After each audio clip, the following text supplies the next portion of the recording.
আসসালামু আলাইকুম সবাইকে। নাইমাস কুকিং আপনাদের স্বাগতম। আশা করি আপনারা সবাই ভালো আছেন। আমি আল্লাহর রহমতে অনেক ভালো আছি।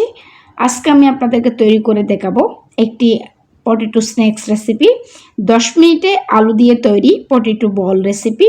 ক্রিসপি পটেটো স্ন্যাক্স একবার খেলে মুখে স্বাদ লেগে থাকবে। চলুন এখন আমরা শুরু করব। তার জন্য নিয়ে নিয়েছি 3টে আলু। আমি আলুগুলো আগে থেকেই খোসা ছাড়িয়ে নিয়েছি। এরপর এখানে একটা গ্রেটার নিয়েছি। গ্রেটারের ছোটো ছিদ্রটি দিয়ে আলুগুলো গ্রেট করে নিচ্ছি। আলুগুলো গ্রেট করা হয়ে গেছে। এখন আমি ভালোভাবে হাত দিয়ে কষলিয়ে ভালোভাবে কষটা বের করে নিচ্ছি। এভাবে করে 4 থেকে 5 বার পরিষ্কার করে দিয়ে নিতে হবে। এখন পানি ক্লিন এসেছে, কষটা ভালোভাবে বের হয়ে গেছে। এখন হাত দিয়ে চেপে চেপে পানিটা যতটা সম্ভব হাত দিয়ে চেপে পানিটা ফেলে দিতে হবে। আলুগুলো একদম ঝরঝরে করে নিয়েছি আমি।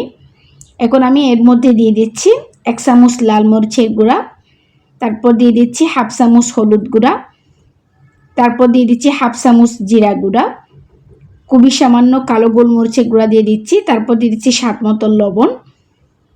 এখন আমি এখানে দিয়ে দিচ্ছি 4 চামচ কর্নফ্লাওয়ার, অবশ্যই এখানে কর্নফ্লাওয়ার দিতে হবে। এখন আমি সবগুলো একসাথে হাত দিয়ে মেখে নিচ্ছি।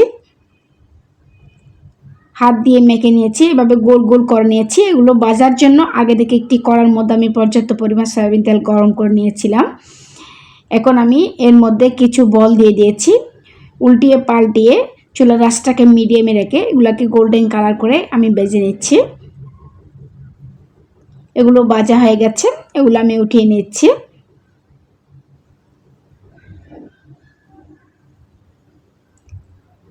সবগুলো বল একইভাবে আমি ভেজে নিয়েছি। একটি বল নিয়ে একটু ভেঙে আপনাদেরকে দেখাচ্ছি। শব্দ শুনে নিশ্চয়ই বুঝছেন কতটা ক্রিস্পি হয়েছে।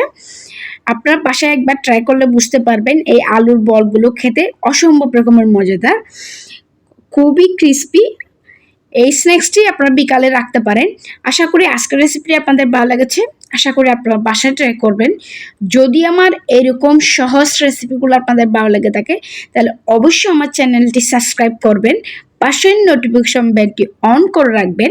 যখন আমি নতুন কোনো ভিডিও আপলোড করব তখন সাথে সাথে আপনাদের কাছে নোটিফিকেশনটি পৌঁছে যাবে।